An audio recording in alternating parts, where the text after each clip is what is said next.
It's your favorite YouTube dealer. I appreciate you guys for stopping in. We got some more Eminem in the basement. I don't think that I've heard this. I skimmed a little piece of it because I didn't want to hear all of it, obviously. And I don't recall ever hearing this or doing a reaction to it. So I wanted to dive into it now. I have a whole bunch of older Eminem freestyles that I have not heard. They're really short, though. Some of them are like a minute long or so. So I might start to compact some of them all into one reaction. But this one will do by itself. It's about a minute 44. We'll see what this man was getting up to. Yes, I have a mohawk. No, I'm not going to talk about it. You'll probably hear me say this exact phrase in a couple of different videos because someone's going to ask. Someone's going to be like, what the hell is he doing with his hair? This is not my normal hairstyle. I would not do this for any good reason that I chose myself, okay? So stop in the live streams, find out. Twitch.tv/DuaneTV because that's where the weird shit like this goes down. And yeah, Friday nights usually music reactions. Every other night, who knows what we're getting into. Usually gaming, but we do all sorts of wild stuff, weird conversations. You should definitely stop in. Eminem, new freestyle, Rap City. Looks like it's from 2013. Shout out to my man, Big Tigger. Let's get into it and see what happens. Introducing the man, the myth, the legend, Mr. Marshall Mathers, a.k.a. Slim Shady. Hey, yo, can we cut this beat off? I might need to do this a cappella. Yo. Role model.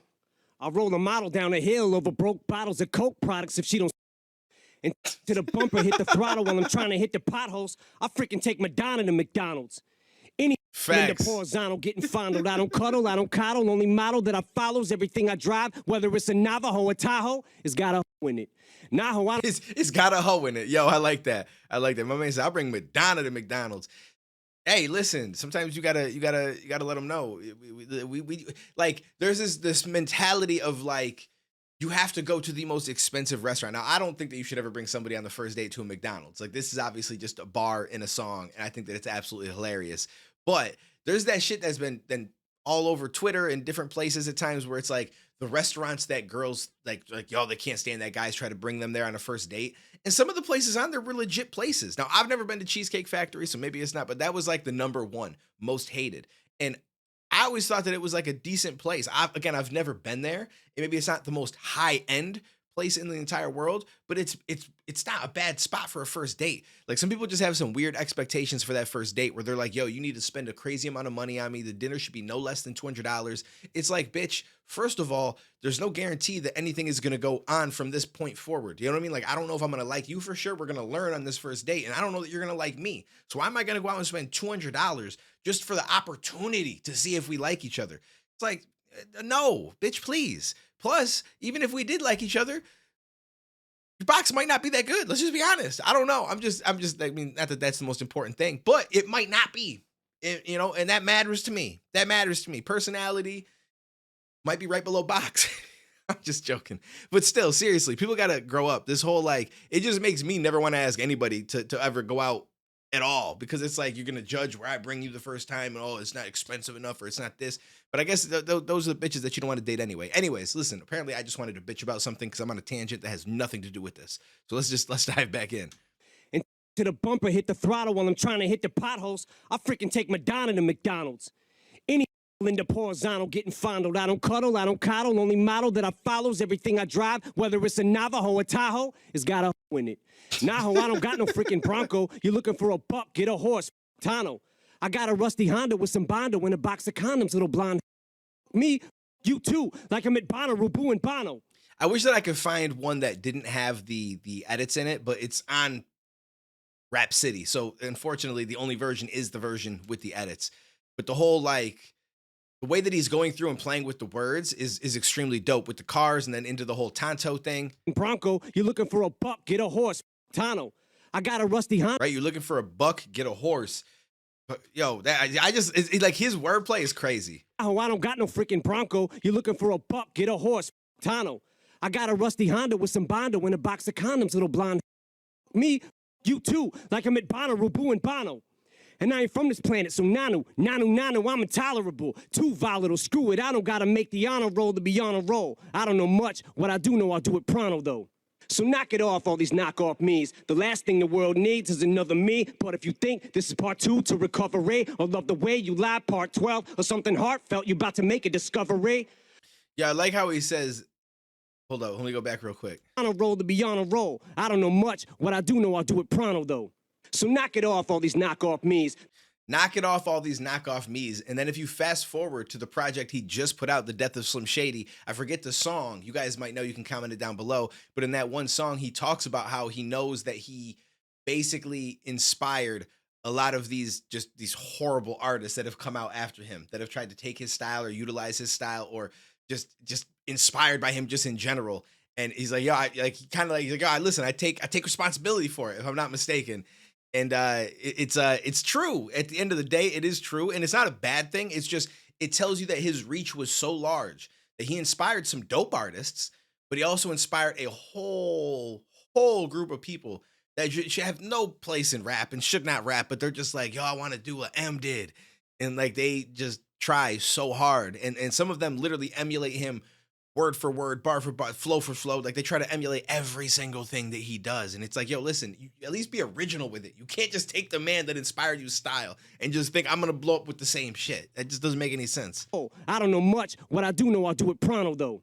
So knock it off, all these knockoff me's. The last thing the world needs is another me. But if you think this is part 2 to recovery, or love the way you lie, part 12, or something heartfelt, you about to make a discovery, like you found Christopher Columbus's compass. Ain't dumb it down for you dumb, so suck it. I took your best punchline like a punch in the stomach that punctured a lung, punk, and I'm still functioning from it. Chump, it was nothing. Now watch while I one up it and toot my own horn. Once I think it's something to trumpet, and I don't need an instrument to sound off like the trunk of an elephant, the triumphant return of the ether, spitting retard, reborn. But chances of you having another rebirth, slim to none, like a skinny Mother Teresa. Give a if it's Easter, so kiss my keister, cause that's the only thing I turn the other cheek for.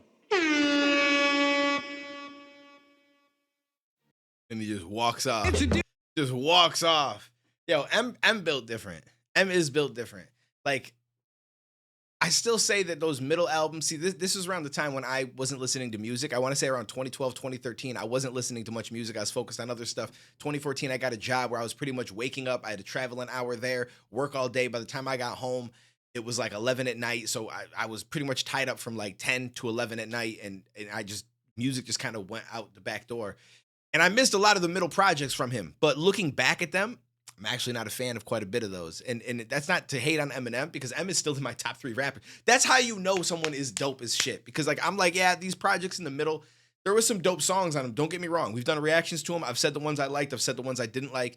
And I don't know that we've done all of them. So I still got to get through more. Like, I think we did Castle, but I haven't done a Rose or some shit. Like, I keep forgetting that. So I've got to do that. Maybe in this next week, we'll make sure that we get to the other one, and I'll recap myself on Castle. Maybe I'll listen to both in one video, even though I already did a reaction to one, just so I can tie it all together.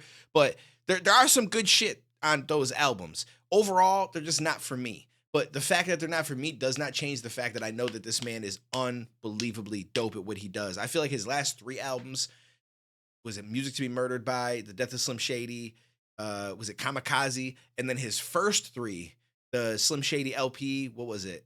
The Eminem Show and Marshall Mathers LP or something like that. I know I said them all out of order, but those 6 albums alone to me makes him one of the greats. The middle ones are cool, but they don't even, if they didn't exist, he'd still be, you know, that guy 100%. So let me know what you guys think. I appreciate you guys stopping the live stream sometimes. Twitch.tv/DuaneTV. We're finishing up Wukong now. I think we got a couple chapters left.